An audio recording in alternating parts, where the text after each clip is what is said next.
horror movies, where logic goes to die, and so does everyone else. I mean, come on, these characters make some seriously questionable choices. It's like they've never seen a scary movie before. So, grab your popcorn, dim the lights, and let's dive into the top 10 horror movie tropes that make absolutely zero sense. But we secretly love them anyway. We've got it all. From the classic, let's split up strategy, to the ever-reliable the phone suddenly stops working dilemma. Seriously, who answers a phone call in a horror movie? And don't even get me started on basements. Why are they always so darn creepy? Get ready to laugh and maybe scream as we dissect these ridiculous horror tropes. Because let's face it, we wouldn't have it any other way. Okay, you and your friends stumble upon a creepy abandoned cabin in the middle of nowhere. What do? Do you A, get the heck out of there? Or B, split up and explore every dark corner individually? If you answered B, congratulations, you're officially horror movie material, because apparently, the best way to survive a masked killer is to make yourself as vulnerable as possible. It's like they're playing a deadly game of hide and seek, except the seeker has a machete and a serious lack of patience. And the worst part? They always try to justify it with some half-baked logic like, we'll cover more ground this way. Yeah, more ground covered in blood maybe. Seriously guys, stick together. It's called teamwork, not die work. You hear a strange noise in the attic. Do you investigate? Of course you do. But here's the catch. You have to announce your presence with a tentative hello? Because, you know, demons and ghosts are notorious for their politeness. They're just waiting for someone to ask if they can come out and play. It's like they're trying to RSVP to their own haunting. Hello? Is this the residence of the vengeful spirit? I'd just like to confirm my attendance at the scaring. And it's not just attics either. Creepy basements, haunted hospitals, abandoned amusement parks. The hello echoes through them all. Pro tip, if you ever find yourself in a horror movie, invest in a good pair of noise-canceling headphones. Your sanity will thank you. Ah, the flashlight, a horror movie protagonist's best friend, until it decides to betray them at the worst possible moment. Seriously, these flashlights have the battery life of a fruit fly. 1 minute you're navigating a dark hallway, the next you're plunged into absolute darkness, left to fumble around blindly while something sinister lurks just beyond the shadows. And it's always the same telltale signs, the flickering beam, the dimming light, the ominous sound of the bulb sputtering. It's like the flashlight is saying, well, I've enjoyed our time together, but I'm about to peace out. Good luck with the whole not getting murdered thing.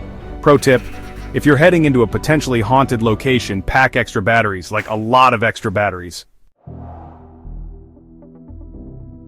You know what they say? Nothing sets the mood for a good murder like stumbling around in the dark.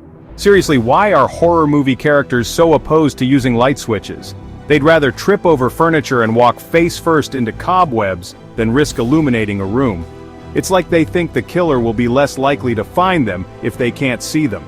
Newsflash, murderers don't need night vision goggles to stalk their victims, and don't even get me started on the, let's investigate the strange noise coming from the basement, with only a candle trope.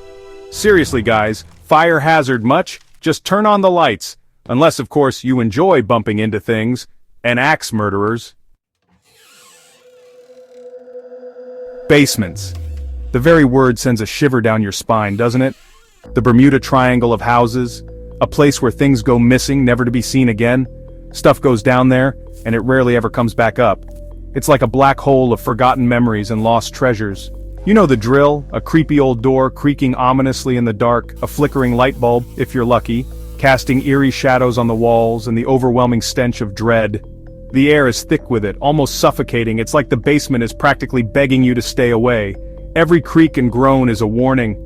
But do our horror movie heroes listen? Of course not. They march right in, curiosity leading the way. They're drawn to the unknown like moths to a flickering flame, unable to resist the pull of the mysterious. Or, you know, teenagers to a forbidden party. The allure of the forbidden is just too strong. And what do they usually find down there? What secrets does the basement hold? Oh, just your typical assortment of ancient artifacts, possessed dolls, and cursed objects, and maybe even a portal to hell. A gateway to the unknown and the terrifying, you know, casual Friday night stuff. Just your average, everyday horrors. So the next time you're tempted to venture into your basement, think twice. Remember, it's probably best to just let sleeping demons lie. Some doors are better left unopened. Or at the very least invest in a really good flashlight. You never know what might be lurking in the shadows. You're being chased by a bloodthirsty monster.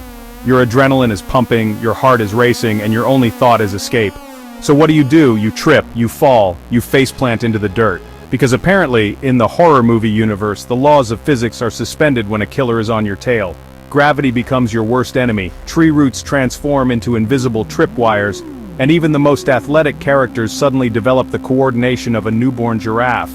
It's like the universe itself is conspiring against them, just to add insult to potentially fatal injury.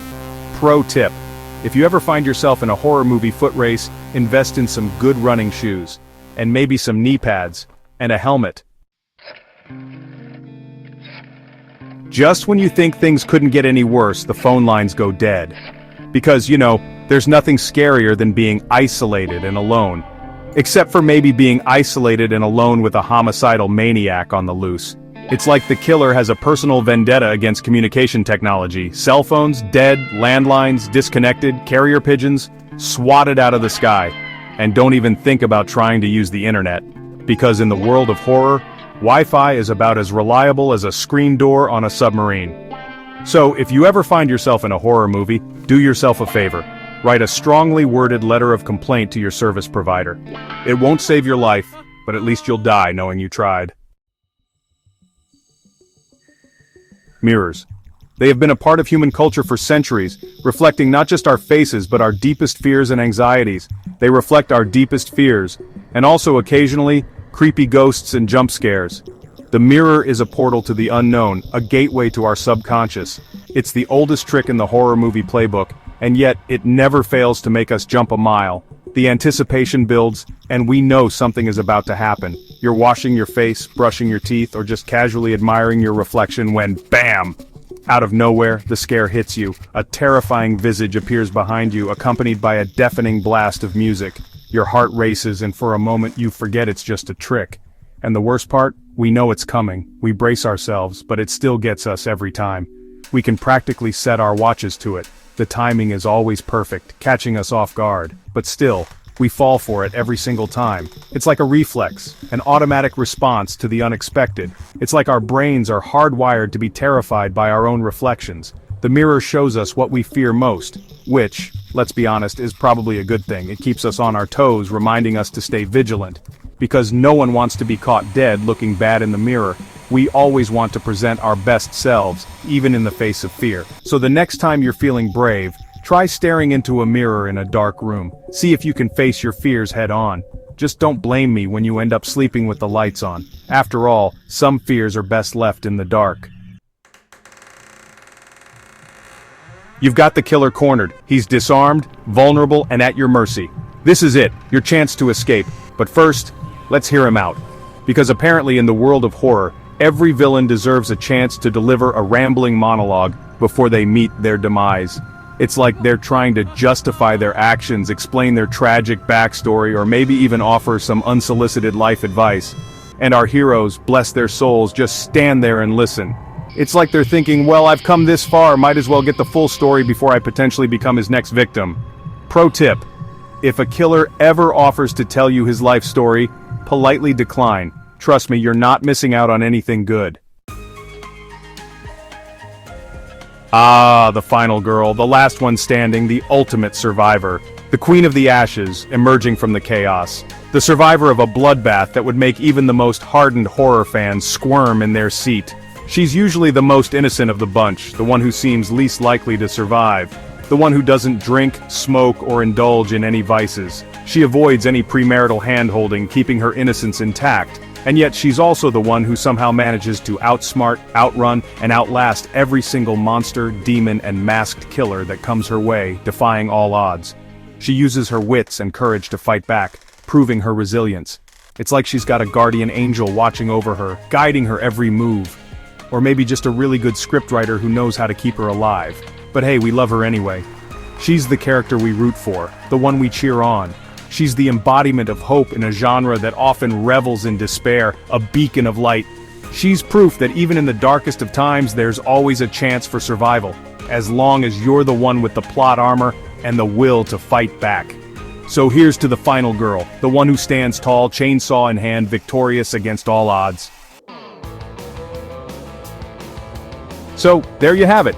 10 horror movie tropes that make absolutely zero sense, but we wouldn't have it any other way. Because let's face it, horror movies wouldn't be nearly as fun without a healthy dose of illogical decisions and questionable character choices. Yes, horror characters make terrible choices.